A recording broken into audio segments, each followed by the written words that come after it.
Ya no tenía herramientas para ayudarlo. Ya había agotado todos los recursos. Los médicos no me ayudaban, solamente me echaban como la culpa a mí. Fui a INAU, presenté el caso y no podía creer, pero hay que hacer algo ya, porque tiene 10 años. El día de mañana con 14 años está preso con todo lo que hace. No puede esperar más. Mateo fue un bebé que lloraba mucho. No lo podía dejar en la cuna, no lo podía dejar en una sillita. Recuerdo que yo tenía que tenerlo colgado y hacer las cosas con él, que no paraba de llorar. Yo pensaba, bueno, capaz que ya se va a cansar. La pediatra me decía, lo que pasa es que no puede dormir contigo, tenés que dejarlo, tiene que llorar. No dejaba de llorar, era muy frustrante y doloroso a la vez. Entonces yo lo cargaba y hacía todas las cosas con él dormía conmigo. Era un niño que le costaba mucho si yo le decía algo que no. Él como que se atacaba horrible, se tiraba al piso, me hacía muchos berrinches, me enfrentaba con autoridad. Ya él lastimaba animales, 3 años, toda a querer ahogar a los gatitos. Ponele, una vez agarró un palo y le empezó a pegar a una paloma y decía que era porque la paloma se quedara con él y que no volara. Yo lo que pensaba respecto a todo eso, que él tenía problemas de conducta, podía ser herencia de su papá, que su papá se portaba mal. Su mamá me había contado que mandaba muchas macanas, que él siempre se peleaba en la escuela. Nunca fui a fondo en ese momento de entender la situación. Trataba como de protegerlo y tratar de pensar que lo hacía porque solamente se portaba mal y trataba de ponerle penitencias, de hablarle, tener paciencia, hasta que entró en el jardín, que ahí fue todo más complicado porque ya entró en el nivel 3 y empezó a lastimar niños y todos los días me llamaban de la escuela de que había lastimado generalmente a los niños que más quería o a la nena que le gustaba. Lo tratamos de llevar con castigos, por decir así, porque yo lo hacía hacer planillas, o sea, tratar de que él dibujara y hiciera cosas,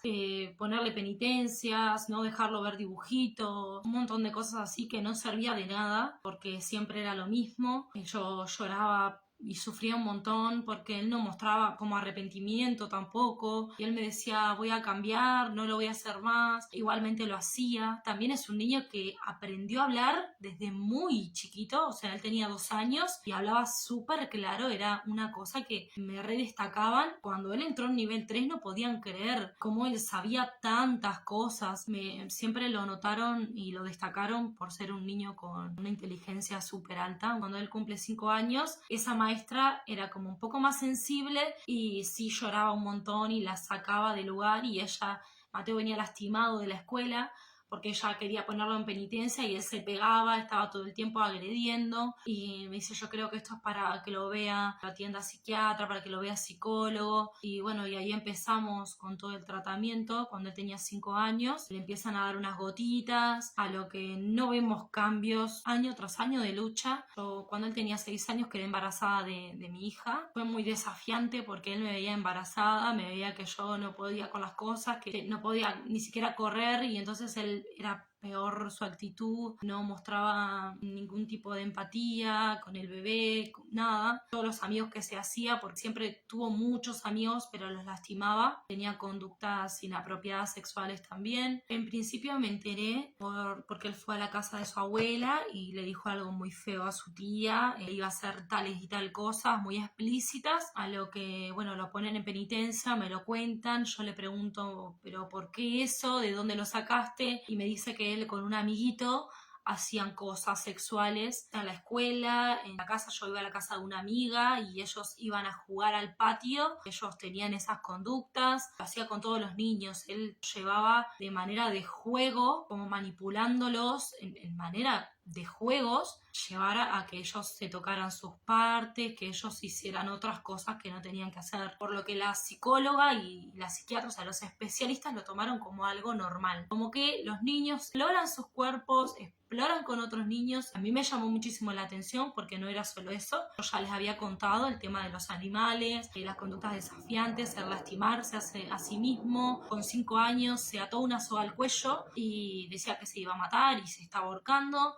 Yo entré en pánico horrible y le preguntaba por qué y me decía que era porque él quería ver a su papá, porque él no tiene al papá, o sea, su papá es ausente, y me decía, ¿por qué todos los niños tienen papá y yo no? Yo no quiero vivir más, y empezó con esas cosas, y él era muy chiquito y yo no entendía cómo él podía razonar de tal manera y ya pensar que no quería vivir. Y primero cambié de médico, cambié de pediatra, empecé a buscar soluciones con los médicos. La psicóloga realmente no encontraba, decía, es un niño muy inteligente.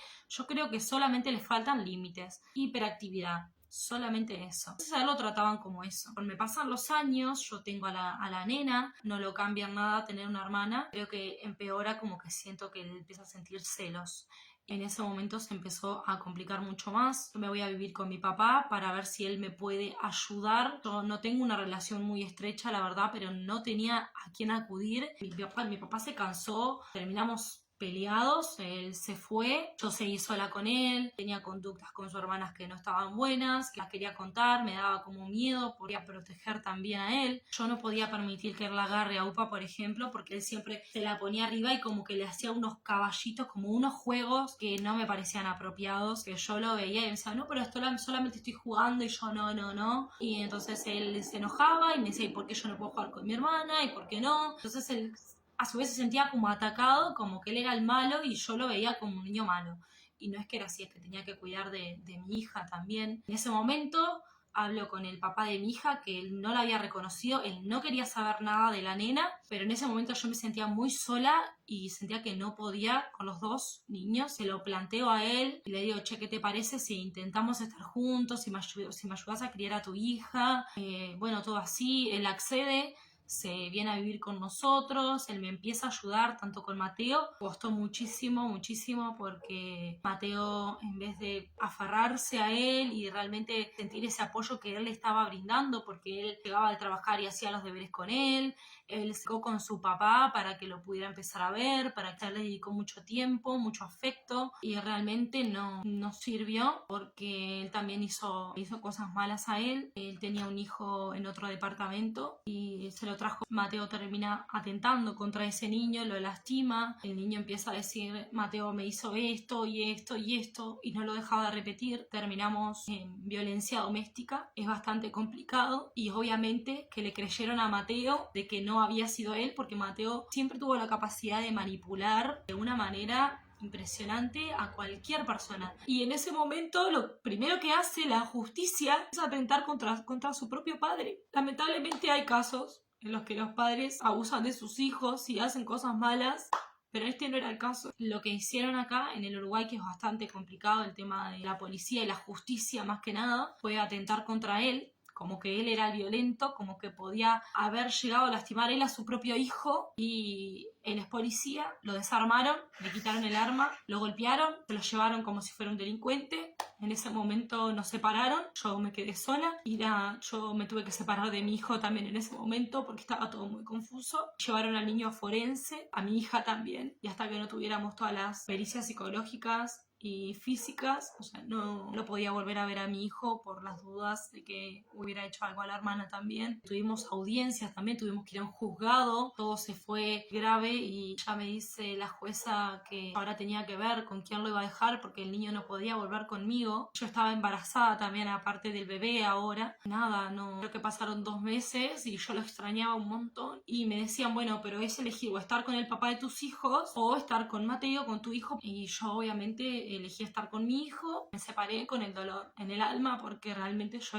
estaba tratando al menos de tener esa familia que siempre había anhelado, y no podía entender por qué le había lastimado a ese niño, porque él tenía todo para estar bien, y creo que por fin él tenía esa figura paterna que él tanto anhelaba y que todo iba a estar bien, y no fue así, y él ni siquiera mostraba nada de dolor, y me veía que yo estaba mal y me quería consolar, pero de una manera como no pasó nada, mamá, todo bien, yo estoy para vos. Siempre era así su actitud. Sufría por mi hija también, que extrañaba a su papá, y ella ya tenía 2 años ahí y yo estaba embarazada y sabía que se me venía un montón de cosas sola porque iba a tener otro bebé más y no contaba con el apoyo de él porque él quedó muy mal también, quedó sin trabajo, entonces él no tenía para comer, estaba tratándose también con psiquiatra y con psicólogo para poder sobrellevarlo del hijo, porque obviamente la mamá vino desde el departamento, efectuaron denuncia contra Mateo, por eso se fue a juzgado todo y por un tiempo no dejó, el niño ya no podía venir más con él. Entonces eso a él lo hizo pedazo, no podía volver a traer al hijo, se había quedado sin trabajo y de repente había perdido toda esa familia que él había construido. Estábamos muy ilusionados. Él nos extrañaba mucho, lamentaba todo lo que había pasado, pero también decía que lo perdonaba a Mateo, que él no sentía que él nunca iba a tomar represalias contra él, porque era un niño, que no entendía por qué la justicia había actuado así, no entendíamos, ni siquiera por qué lo desarmaron, por qué lo golpearon, no sé.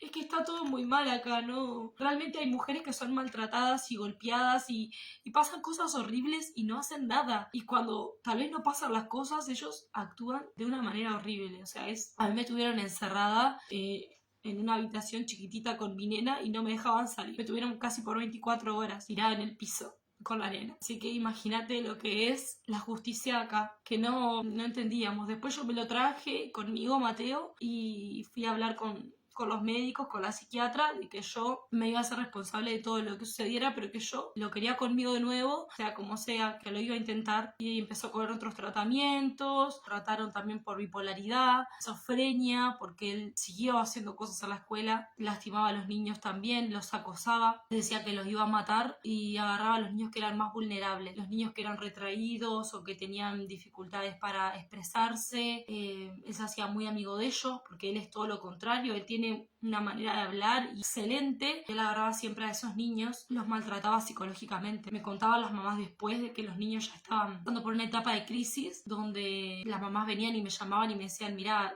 mi hijo está pasando, no puede dormir, hace días que no come. Ellos tenían un montón de cuestiones, pero siempre estaba con fe de que él iba a dejar de hacer esas cosas porque él estaba medicado, tenía un tratamiento. Yo anhelaba que eso le hiciera bien y que de una buena vez sea tratado con algo que le hiciera bien. Era que tenía TDAH y después que podía tener bipolaridad y por eso le hacía esas cosas, porque él decía que no era él que hacía esas cosas, sino que era otro Mateo que él tenía, que se transformaba en una persona mala y que ahí él hacía las cosas. Entonces le empiezan a dar una medicación para la bipolaridad, la cual creo resulta peor porque él tiene delirios. Después me confiesa que esos delirios no son de ahora, que él nunca me había querido contar porque si no yo no le iba a creer. En realidad eso le pasa desde que él es muy chiquito, que ve personas, que ve hombres, que ve niñas y ve espíritus y como si pudiera ver la energía de las personas. A la psiquiatra se lo decía, yo puedo ver colores alrededor del cuerpo de las personas y así le explicaba todo con detalles y aún así con todo lo que veníamos viendo en el año nunca habían dicho para ingresarlo a ninguna clínica, simplemente le mandaban otra medicación y lo mandaban para su casa de nuevo. Y eso era lo que él no tenía idea que se podía, no tenía las herramientas. Sabía que todo recaía en mí y que yo me tenía que hacer responsable de cada cosa que él hiciera. Y que no sabía, yo pedía ayuda a mis amigas, a personas grandes que tenían muchos hijos y les preguntaba y yo trataba de comunicarme por las redes sociales, que era lo que más hacía para tratar de hablar con gente que viviera situaciones iguales, saber qué podía hacer. Me recomendaron muchísimas cosas de meditación, ley de atracción, entré en un mundo más espiritual abierto y hacíamos rutinas, hacíamos yoga, hacíamos afirmaciones positivas, traté de reprogramar su mente y él seguía igual, él se aprendía todas las afirmaciones, se las hacíamos todas las terapias habidas y por haber y él igual seguía haciendo lo mismo. Trataron por esquizofrenia con otra medicación, bueno, puede ser una esquizofrenia, esto que él escucha voces y que ve y nada, hoy en día él empezó a robar y no sabe por qué tampoco. El tema es que se fueron acumulando las denuncias y cada vez niños más lastimados. Se metió con mi hermano que tiene un principio de autismo, que él tiene 7 años y es un amor,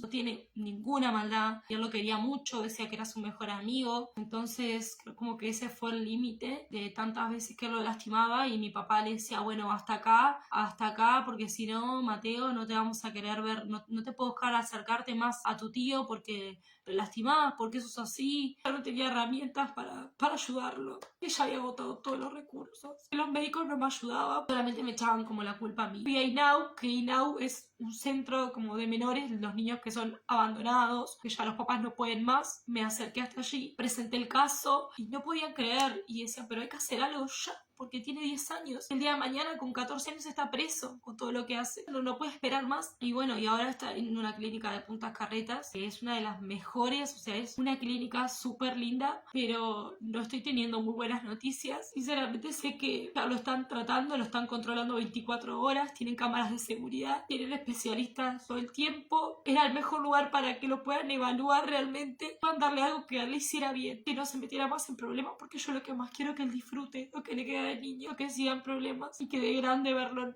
en una cárcel tampoco. Él sigue teniendo las conductas a la clínica. Yo cuando hablo con él lo veo muy... habla como lento, le cambiaron las medicaciones, me llama llorando, diciéndome que por favor, que no lo va a hacer más, que se va a portar bien, que me extraña. Yo no sé, yo quiero... obviamente que vuelva conmigo y todo, pero es muy difícil. Que también tengo los otros nenes. Y como madre, mi deber es protegerlos a los tres. Y no sé cómo hacer. Ahora me llamaron y me dijeron que había la posibilidad de que él no pudiera volver conmigo. Y yo la verdad que yo siento que lo tengo que intentar una vez más. No quiero creer que él va a poder volver a su casa con sus hermanos, que puede hacer una vida como todos, pero no sé hasta qué punto, porque tampoco dice que le pueden dar un diagnóstico claro porque es chico. No lo puedo entender todavía. Ayer me llamó y me dijo, hice algo muy malo y estoy en penitencia, pero te prometo que ahora no lo voy a hacer más, que voy a volver contigo. A mí me parte el corazón porque lo quiero ayudar de verdad. Quiero que él esté bien. Sé cómo tengo la esperanza. Me han dicho muchas personas que es porque es niño. Porque es un niño y no puede canalizar lo que le está pasando de la misma manera. Cuando sea más grande va a ser diferente. Él va a entender como la gravedad de las cosas. Porque es un niño. Pero que a la vez, más allá del entendimiento, siento que en algún momento que puede ser peligroso y que puede llegar a ser algo de lo que no estoy preparada para vivir. Que no quiero. Ahora voy a empezar a hacer terapia yo también, pedí ayuda obviamente. Más allá de eso estoy mirando videos como loca sobre las conductas de los niños, sobre cómo hacer.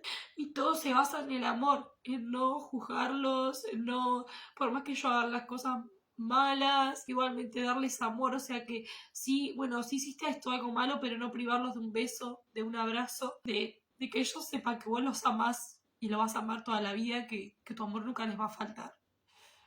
Automáticamente siento esa empatía con las otras mamás que están pasando cosas y no sé, yo me frustro y a veces digo, no quiero, le digo, no quiero que me des un abrazo ahora no puedo. Y él, después que se manda las cosas malas, quiere venir a abrazarme y pedirme contención y a mí me cuesta horrible. Creo que la terapia me va a ayudar a poder resolver esas cosas y a no mirarlo como un enemigo o con miedo, como a veces me pasa porque no sé lo que él es capaz, es tratar de mirarlo con esos ojos de amor. Más allá de todas las cosas que le pasan, que debe ser recontra difícil luchar contra tu propia mente, que no sé cómo es, pero creo que él no quiere estar pasando por eso, yo creo que él no quiere hacer esas cosas. Ahora lo noto arrepentido porque al haber llegado a una clínica, al separarse de mí, el que él ahora tenga toda esta, que no me pueda ver, que solamente me pueda llamar, porque él ahora está desesperado, es como que hizo un clic y se dio cuenta de que realmente está haciendo cosas malas y las sigue haciendo ahí adentro. Siento que él ahora realmente va a cambiar y espero que sí, que sea lo mejor, y en el peor de los casos él se va a un lugar donde hay niños con problemas con conducta. En el mejor vuelve conmigo, en el mejor de los casos él sale, lo primero, ellos quieren ya derivarlo a ese centro, que no vuelva conmigo. Pero como yo soy la mamá, el poder de decir que yo quiero traerlo conmigo. Cuando hablo con él me pongo mal, cuando me pongo a pensar mucho, generalmente yo trato de distraerme, de bailar, de pensar positiva, estoy todo el tiempo escuchando afirmaciones positivas y tratando de canalizar de la mejor manera, de no verlo como algo malo, verlo como un proceso y de querer estar en una clínica súper linda, que no está encerrado, que tiene un montón de actividades lindas, siempre, o sea, trato de expresárselo y decirle que se lo tome como una recuperación, como cuando su hermanito estuvo internado también, que es para mejorar su salud. Cuando mi hija me habla de él o me dice cuándo va a volver o lo va a buscar al cuarto, ella me angustio, pero si no trato de llevarlo bien, estar feliz, de no mostrarme mal adelante de ellos, que no tengan, creo que si me ven mal van a pensar que le pasa algo muy malo al hermano y no es todo lo tomo bien y digo, no, Mateo está en un lugar re lindo y espero que realmente hoy en día tomen más conciencia de la conducta de los niños, que no lo tomen como simplemente es una hiperactividad. Los problemas de conducta son importantes y creo que tienen que llegar al fondo de eso, darles un tratamiento adecuado. Si están mal, ellos los medican con cualquier cosa y ellos son niños, o sea, no les hace bien. Hoy en día es todo medicación, medicación y no los evalúan de la manera correcta y creo que eso es lo peligroso.